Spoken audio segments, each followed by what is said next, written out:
네, 오늘 우리에게 주신 하나님의 말씀은 이사야서 61장 1절에서부터 11절입니다. 조금 깁니다. 이사야서 61장 전체인데요. 이사야서 61장 1절에서부터 11절까지. 네. 이사야서 61장 어디서 많이 본 것 같지 않습니까? 어디서 보셨을까요? 이사야서 61장 앞에 표에 보시면 이사야서 61장 7절 말씀이 기록이 되어져 있죠. 새해 2022년을 맞이해서 우리 큰사랑 교회가 표로 정한 갑절의 믿음, 갑절의 축복이 무엇인지를 알아가는 시간을 갖고 있습니다. 여러분이 앞에 배너에 적힌 성경 구절들을 눈여겨보셨을지 모르겠습니다만 배너에 적힌 표 아래 성경 구절을 근거로 해서 한 주 한 주 1월 말씀들을 이렇게 묵상해 가고 있는 거죠. 이미 빌립보서 빌사일상 빌립보서 4장 13절 말씀과 지난주에 열왕기하 2장 19절을 통해서 우리가 구할 갑절의 믿음에 대해 알았다면 오늘은 갑절의 축복이란 도대체 무엇인지, 갑절의 축복은 어떻게 받을 수 있는지 여러분들과 함께 본문을 통해서 묵상해 보고자 하는 겁니다. 그런데 오늘 본문이 여러분들이 그렇게 생각하신 것처럼 조금은 낯선 이사야서입니다. 이사야서. 교회를 이제 막 다니기 시작한 분들도 계시고, 우리 덕찬 씨는 교회를 오래 다니셨나요? 예. 밀레니엄 시대라 그런지 반팔 입고 오셨어요. 아이고, 참, 역시 대단하십니다. 예. 저는 내복을 입지 않으면 요즘 못 돌아다닐 것 같은데. 예. 교회를 좀 오래 다녔다고 하실지라도 한동안 우리가 이사야서를 살피지 않았기 때문에 우선적으로 이사야서가 어떤 책인지를 조금 개괄해야 될 필요가 있다고 여겨집니다. 그래서 여쭤봅니다. 이사야서는 혹시 모두 몇 장으로 되어 있는지 아실까요? 예, 66장으로 되어 있죠. 그렇다면 성경은 모두 몇 권인가요? 예, 한 권이죠, 한 권. 여기 가지고 계신 거 한 권 있잖아요. 66권. 예, 한 권 안에 창세기에서부터 요한계시록까지 66권이 들어가 있어요. 그런데 구약은 39권, 신약은 27권. 그래서 하나님이 우리에게 외우기도 쉽게 39, 27, 구구단 다 외우시지 않습니까? 39, 27. 39권과 27권을 합치면 66권이 되는 거예요.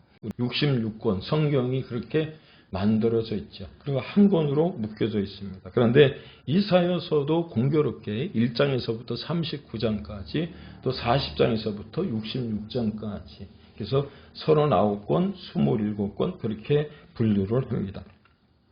물론 어떤 신학자들은 1장에서부터 39장은 이사야가 썼고 선지자 이사야가 썼고 40장에서부터 66장까지는 후대 사람들이 제작을 했을 것이다 이렇게 이야기를 합니다.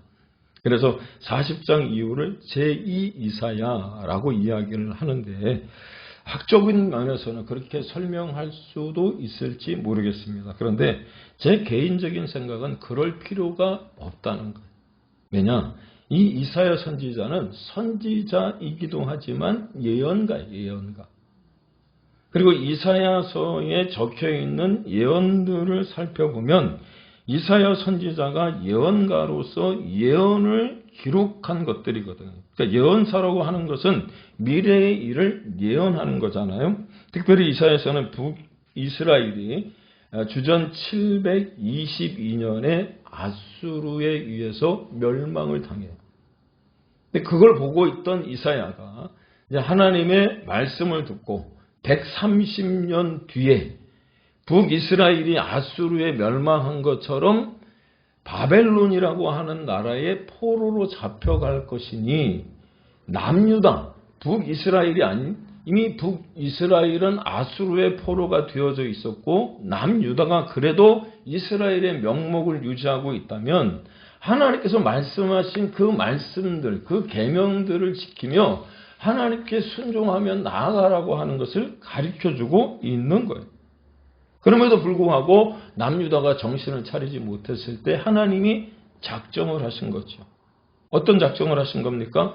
하나님을 버리고 우상을 숭배함으로 말미암아 하나님을 모른다고 하는 그들을 심판하시겠다는 거예요. 사랑하는 여러분, 요즘 우리나라를 봐도 그렇지 않습니까? 하나님이 은혜를 베풀어 주셔서 1970년, 80년, 90년대를 살아올 때만 해도 우리 목회자들에게 그런 이야기가 있었어요. 교회 말뚝만 박아도 부흥한다, 부흥한다, 성장한다. 그만큼 하나님을 찾는 일을 굉장히 갈급하게 여기고 하나님의 이름을 사모했던 적이 있었어요. 그렇게 하나님의 은혜를 베풀어 주셨는데도 불구하고 제가 생각하기에 1988년 올림픽 이후에 제가 총각 때 1989년에 엑셀 프레스토를 첫 차로 샀는데 1988년도만 해도 여러분 서울 시내에 그렇게 차가 많지 않았습니다. 제 기억에 1989년도에 제가 첫 차를 샀을 때 기름값, 휘발유 값이 얼마였냐면 400원 정도였어요. 400원. 그 당시에 밤새 운전을 하고 돌아다녀도 누가 뭐 타치할 사람도 없었고요. 뭐 검문은 가끔 하기는 하는데 그래도 운전할 만 났어요. 근데 1990년에 들어서서 차가 갑자기 늘어나기 시작을 하더니 도로가 복잡해지기 시작을 했고요. 사람들이 그럼으로 인해서 하나님의 이름을 등한시하게 됐어요. 그리고 난 후 교회들이 목회자들이 흔히 얘기했던 것처럼 교회 말뚝만 박아도 교회가 부흥하고 성장한다는 시대는 지났어요. 지난주에 여러분들에게 카톡 사진에 올려드렸던 것처럼 신년 할애에 또 임시 노회에 갔더니 목사님들이 하나같이 하시는 말씀이 뭐였냐면 요즘 시대의 목회자가 부흥을 이야기한다는 것이 참 힘들다는 것. 성장한다는 이야기를 쉽게 할 수가 없다는 것. 그래요? 하나님이 왜 남유다를 바벨론의 포로로 잡혀가도록 심판하시기로 작정하셨느냐면 하나님의 이름을 잊어버린 거죠. 우상을 숭배하는 것. 눈에 보이지 않는 하나님보다는 눈에 보이는 우상들이 더 좋게 보였던 것. 그래서 하나님은 그들을 심판하시겠다고 이사야 선지자를 통하여 예언해 주시고 말씀하신 거죠. 그런데 그게 끝이 아니라고 하는 겁니다. 사랑과 자비와 궁일의 하나님께서 이사야 선지자를 통해서 한 걸음 더 나아가 하나님의 나라가 이루어질 예언, 즉 하나님 나라에 대한 비전을 말씀해 주고 있는 게 바로 오늘 본문이에요. 그것이 무엇이냐? 오늘 여러분과 함께 생각해 보고자 하는 주제인 회복입니다. 회복. 갑절의 축복은 어디에서 오느냐? 회복으로부터 온다는 겁니다. 그리고 그것을 알게 하기 위해 주신 말씀들이 있는데 오늘 본문에 속한 소위 이사야 후반부의 시작이라고 할 수 있는 이사야서 40장 1절과 2절은 이렇게 기록합니다. 너희 하나님이 이르시되 너희는 위로하라 내 백성을 위로하라. 바벨론의 침략을 통해 멸망을 당하여 포로로 잡혀간 이스라엘 백성들의 그 삶의 처참한 현장 가운데 하나님이 이스라엘 백성들에게 주시는 말씀이 무엇이냐면 위로하라는 거예요. 너희는 예루살렘의 마음에 닿도록 말하며 그것에게 외치라. 그 노역의 때가 끝났고 그 죄악이 사함을 받았느니라. 할렐루야. 또한 이사야서 40장 19절에 보시면 이렇게 말씀합니다. 보라 내가 새 일을 행하리니 이제 나타낼 것이라 너희가 그것을 알지 못하겠느냐. 반드시 내가 광야의 길을 사막의 강을 내리라. 아멘. 그런데 이 말씀이 왜 우리에게 위로가 되느냐면 광야의 길을 내시고 사막의 강을 내시는 그 하나님이 방금 보셨던 이사야서 43장 19절 바로 앞에 줄 쳐놨지요. 뭐라고 되어 있습니까? 너희는 이전 일을 기억하지 말며 옛날 일을 생각하지 말라고 말씀하시는 거예요. 믿습니까? 얼마나 이게 우리에게 위로가 되는 말씀이 아닐 수 없는지 몰라요. 왜? 사막에 강을 내시는 광야의 길을 내시는 그 하나님이 이전에 우리가 지었던 어떤 죄들을 기억하지 않으시겠다는 거예요.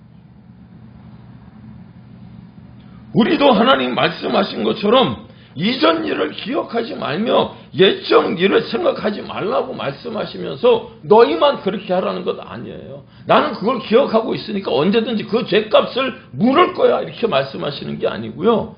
요즘 보험회사에서 그 광고는 없어졌더라고요. 묻지도 따지지도 않고 그냥 보험 들어준다 그랬잖아요. 하나님이 지금 그거 말씀하시는 거예요. 보험이에요, 보험. 네? 묻지도 따지지도 아니하시고 옛적 일을 어떻게 해요? 생각하지 아니하시며 이전 일을 기억하지 않을 테니 이제 고린도후서 5장 17절의 말씀처럼 그리스도 예수 안에 있으면 누구든지 새로운 피조물이 되었다라고 하는 확신을 가지고 살아갈 것을 말씀하시니 여러분 이게 위로가 되는 거고요. 이게 바로 회복이라고 하는 거예요. 믿습니까? 특별히 오늘 본문 앞장인 이사야서 60장부터 조금은 더 구체적으로 이 회복에 대한 이야기를 합니다. 그렇습니다. 선지자 이사야가 남유다 왕국의 수많은 왕들에게 국제 정세가 어지러운 때에 지금 바로 그렇잖아요. 이런 말씀을 제가 드려도 될 것 같아요. 공공연히 사람들의 입에 회자되고 있는 이야기 중에 하나가 무엇이냐면 이스라엘 또 그 다음에 그 가자 지구에 일어나고 있는 또 그 다음 어디 있죠? 그 유럽 쪽에서 일어나고 있는 전쟁 이후에 그 다음 전쟁이 일어날 곳은 한국이래요. 대한민국이래요. 여러분 이렇게 국제 정세가 위급하고 다급한 시대에 우리가 찾아야 될 일이 찾아야 할 것이 무엇이냐면 하나님의 이름인 줄로 믿으시기를 바랍니다. 선지자 이사야가 남유다 왕들에게 했던 말이 바로 그거예요. 다른 나라에 의존하지 말고 구원의 능력이신 여호와 하나님만을 믿고 의지하라고 그렇게도 외쳤음에도 불구하고 사람을 쫓아다니는 거죠.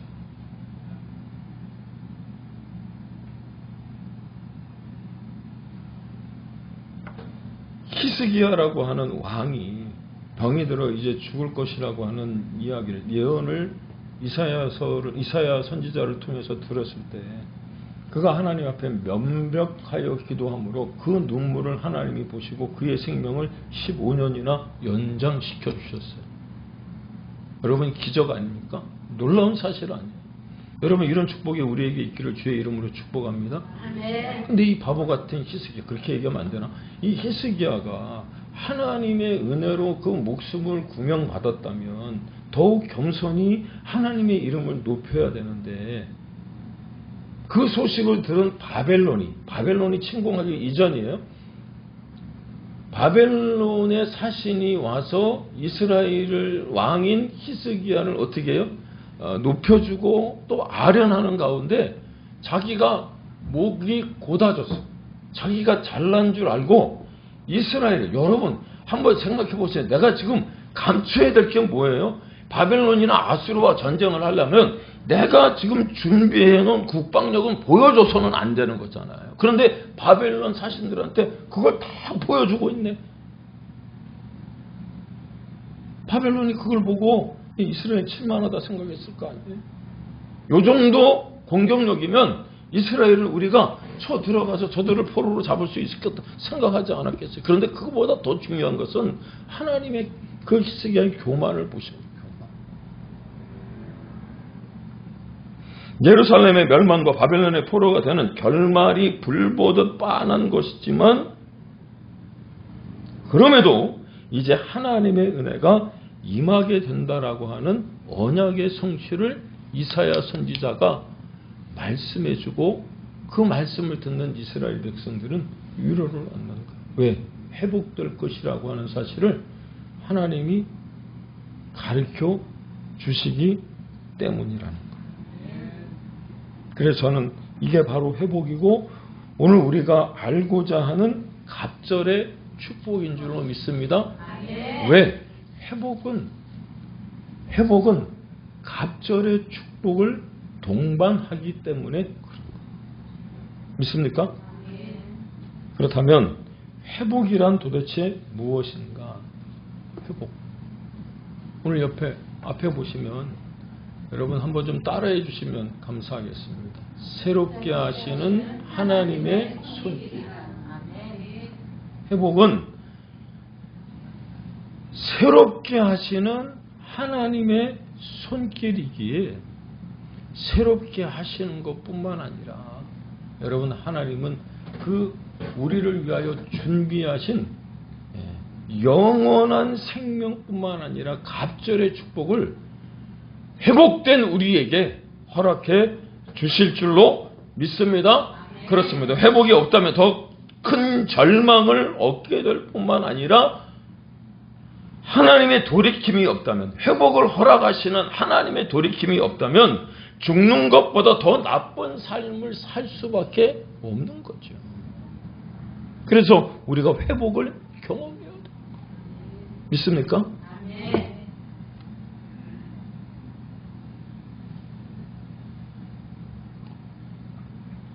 오늘 여러분들과 함께 봉독했던 말씀 가운데 우리 큰사랑교회가 표어로 정할 때 근거로 사용했던 말씀 한 구절, 이사야 61장 7절, 여기 앞에 보이시나요?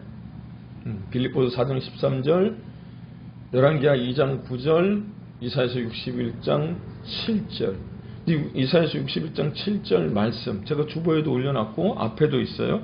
여러분 우리 한번 같이 하나님이 우리에게 어떻게 갑절의 축복을 주시는지 한번 봉독해 보면 좋을 것 같습니다. 시작. 너희가 수치 대신에 보상을 배나 얻으며 능욕 대신에 몫으로 말미암아 즐거워할 것이라. 그리하여 그들의 땅에서 갑절이나 얻고 영원한 기쁨이 있으리라. 아멘. 믿습니까? 여기서 말씀하는 갑절이라고 하는 게 지난주에 말씀드렸던 것처럼 더블 포션이란 말이에요. 갑절의 영감을 내게도 허락하소서 엘리사가 엘리야에게 요구했던 그 더블 포션이 바로 이거예요. 그러므로 어떻게 보면 회복이라고 하는 주제는 단지 이사야의 주제를 넘어서서 크리스찬의 삶의 주제이고요. 이 땅을 사랑하는 우리 모두의 주제가 아닌가 싶습니다. 그래요. 지금도 우리 우양청도님 나오지 못하셨잖아요. 문규 형제가 열이 나서 그 침대 그 병상을 떠날 수 없다고 연락이 왔는데 편찮으신 분들이 너무 많아요. 쓰러지신 분들도 계십니다. 이런 분들에게 건강의 회복이 필요한 것 아니에요? 또 관계가 다 깨져서 너무너무 힘든 인생을 사시는 분들도 있습니다. 그분들에게는 지금 당장 필요한 것이 무엇이냐면 인간관계의 회복이잖아요. 가족들 간에도 마찬가지고요. 친구들 간에도 마찬가지. 요즘 4월 총선을 앞두고 여러분 나라가 왜 그렇게 4분 5일 됐죠? 왜 이렇게 마음이 나뉘고 생각이 다 따로따로인지 모르겠어요. 저 먼 나라 외국에서 보는 제3자의 입장에서는 우리나라가 이제 전쟁이 날 것이라고 얘기를 하고 있는데 여러분 이럴 때 국력을 하나로 마음을 하나로 모아야 되는 것 아니에요. 그때 필요한 게 무엇이냐면 회복이에요. 회복. 하나님이 주시는 회복이잖아요. 뿐만 아니라 돈 때문에 여러분 너무 힘들어 하시는 분들이 얼마나 많은지 모릅니다. 그래서 필요한 게 재정적인 회복이 아닌가요? 그렇습니다. 이럴 때 우리가 구할 게 무엇이냐면 바로 하나님의 회복의 은혜인 것을 여러분 믿으시기를 바랍니다. 그러므로 회복은 옛날 이야기의 어떤 옛날 문제가 아니라 우리의 과제라고 하는 것을 여러분 기억할 수 있어야 돼요. 그런데 이제 회복될 것이라고 누가? 하나님이 말씀해 주세요. 오늘 여러분과 함께 봉독했던 이사야서 61장 5절과 6절의 말씀을 제가 다시 한번 봉독해 올립니다. 외인은 서서 너희 양떼를 칠 것이요 이방 사람은 너희 농부와 포도원 지기가 될 것이나 오직 너희는 여호와의 제사장이라 일컬음을 받을 것이라. 사람들이 너희를 우리 하나님의 봉사자라 할 것이며 너희가 이방 나라의 재물을 먹으며 그들의 영광을 얻어 자랑할 것이니라. 아멘. 외인은 우리를 포로로 삼았던 바벨론이나 아수르, 그들은 오히려 이스라엘의 양떼를 칠 것이라 말씀하시고요. 그걸 조롱하던 이방 사람들은 이스라엘의 포도원 지기가 되어질 것이니 너희는 이제 여호와의 제사장, 너희는 거룩한 제사장이요 라고 말하잖아요. 택한 족속이라 말씀하시지 않습니까? 그 얘기를 하고 있는 거예요. 제사장 나라가 되어져서 그 모든 이방 나라의 모든 문제를 가지고 하나님 앞에 나와 죄를 구하고 이제 용서를 구할 제사장이 될 것이라고 하는 것을 약속해 주시는 거예요. 그렇습니다. 우리가 하나님께로부터 받을 갑절의 축복이 무엇이냐? 아니, 갑절의 축복은 어떻게 주어지느냐? 바로 회복에서부터.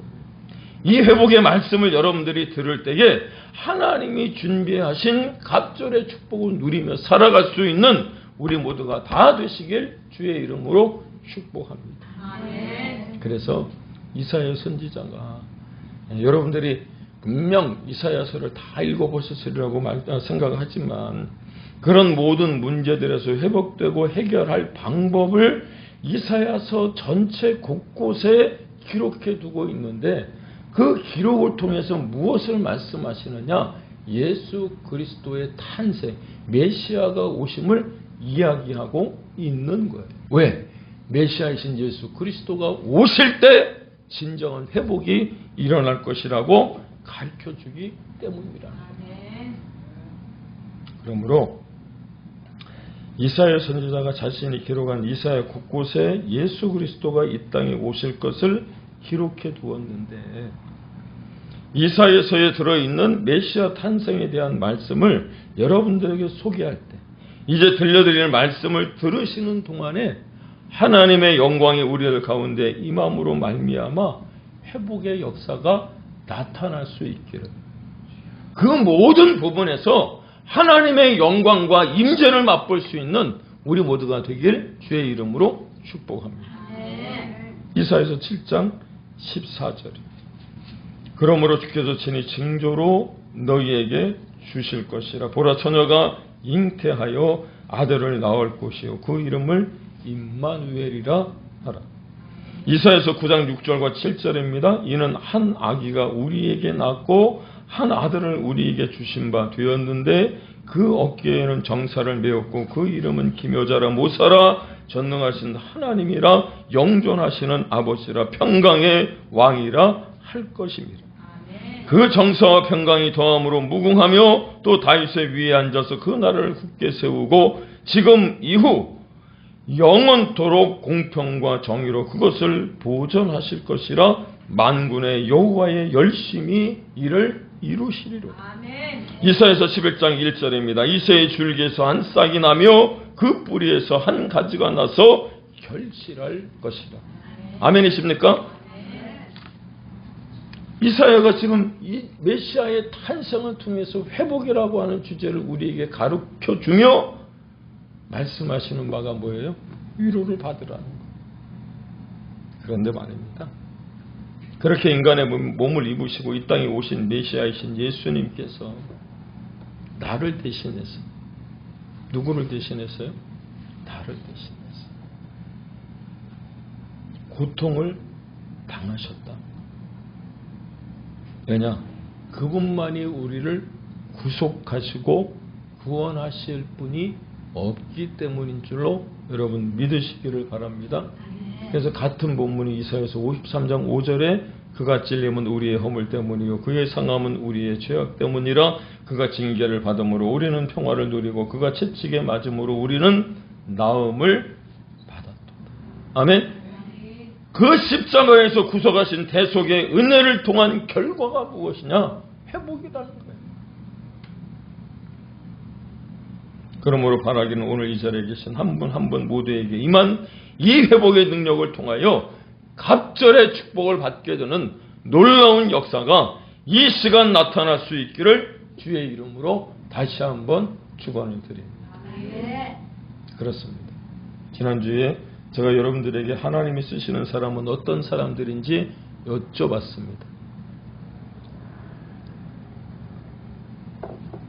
기억나시나요? 하나님은 어떤 사람을 사용하시느냐? 흠이 없는 사람, 완벽한 사람, 그런 사람을 쓰시기도 하시죠.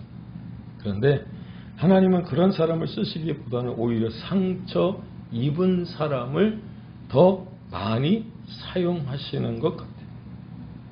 뿐만 아니라 동시에 회복을 경험하고 있는 그런 사람을 쓰시더라고 하는 것.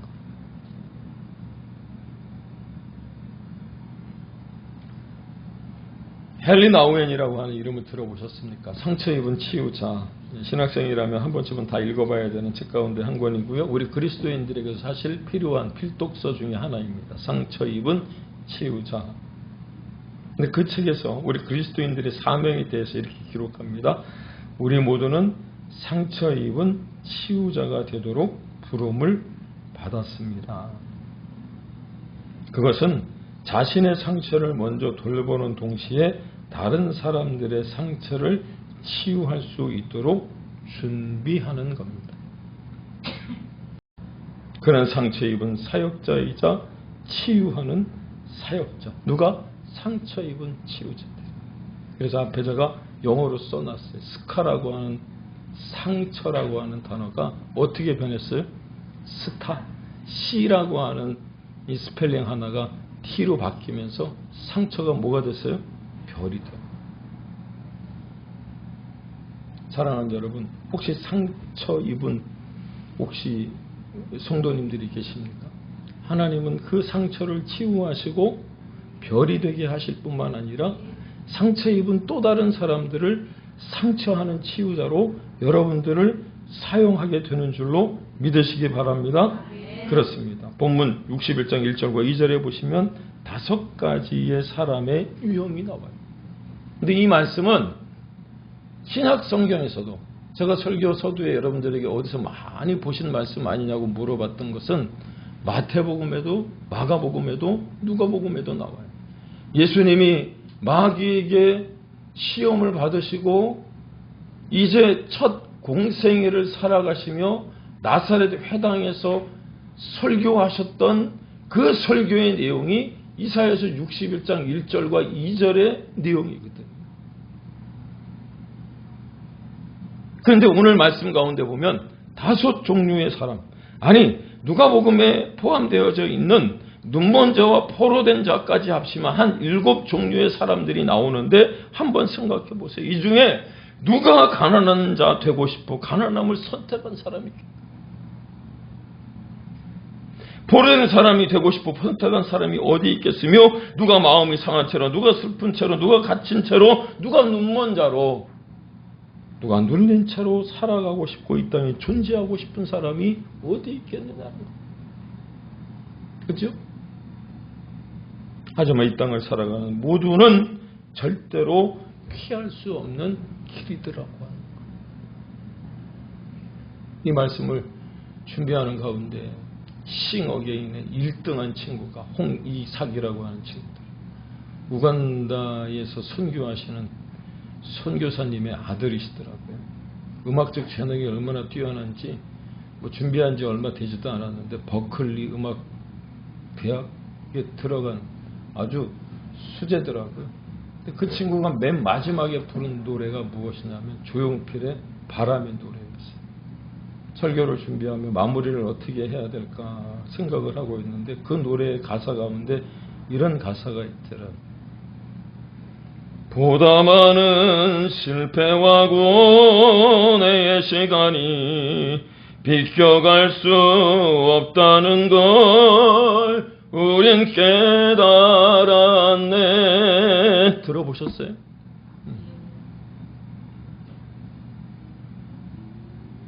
상처 입은 치유자로 살아가기 위해서는 가난한 자, 마음이 상한 자, 포로된 자, 갇힌 자, 슬픈 자, 눈먼 자, 눌린 자로 여러분 우리가 살아갈 수밖에 없지만 하나님이 주시는 회복을 경험하게 될 때, 아니 나는 나 혼자만 그런 부류의 사람이라고 생각을 했는데 아니요. 이 세상 모든 사람들이 수많은 실패와 고뇌의 시간에서 비켜갈 수 없다는 사실을 우리가 깨닫게 되어진다면 여러분 우리에게 정작 필요한 것이 무엇일까? 오늘 본문 1절에서 그걸 가르쳐줘요. 아름다운 소식을 들어야 된다. 믿습니까? 그리고 그 아름다운 소식은 바로 하나님의 말씀, 복음이라고 하는 사실을 여러분 깨닫기를 바랍니다. 물론 아름다운 소식을 지금 당장 듣는다고 하더라도 지금 당장 상황이 바뀌지 않을지도 모르겠습니다. 그런데 제가 이 말씀을 준비하면서 저의 경우를 한번 생각을 해봤습니다. 상황이 별로 안 좋잖아요. 여러분들을 위하여 교회가 좀 뭔가 성장하고 발전하는 것 같아서 창고에서 의자도 꺼내놓고 분위기도 바꾸고 배너도 여러분 이 비싼 배너 들여서 해놨는데 물에 다 젖어 있는 모습을 보면 얼마나 마음이 힘듭니까? 상황은 변한 게 하나도 없어요. 하나님 앞에 나와서 우리 사모님 눈물로 기도하는 것처럼 저 또한 눈물로 기도하는데 바뀐 게 없어. 오히려 저 뒤에 오늘 물이 더 새. 그런데 하나님의 그 아름다운 소식, 하나님의 말씀을 만나고 나니까 무엇이 바뀌느냐? 내가 바뀌더라. 믿습니까? 전에 같았으면 안달복달 못하고 막 난리를 쳤을 텐데 도대체 이 상황은 어떻게 해야 될까? 하나님 앞에 기도했더니 내가 바뀌더라고 하는 거예요. 상황은 황망하기 그지없지만 그럼에도 불구하고 바뀐 내가 할 수 있는 일이 있더라고요. 그걸 오늘 본문에서 가르쳐줘요. 6장 4절에 보니까 우리 황폐하였던 곳을 다시 쌓을 것이고 무너진 곳은 다시 일으킬 것이라. 믿습니까? 그래요.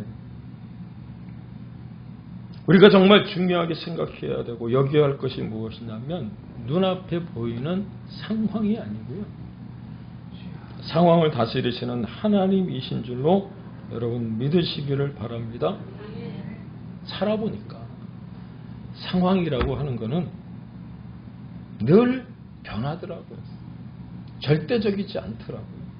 그런데 변하지 않으시는 분은 바로 하나님이시라는 사실을 여러분 기억한다면 내가 처한 상황이 어떤 케이스건 그것을 넘어서서 하나님을 신뢰하고 그분을 따라갈 때 그래서 주께 심지를 굳건히 내리면 여러분 회복을 주시는 하나님 만나게 되실 뿐만 아니라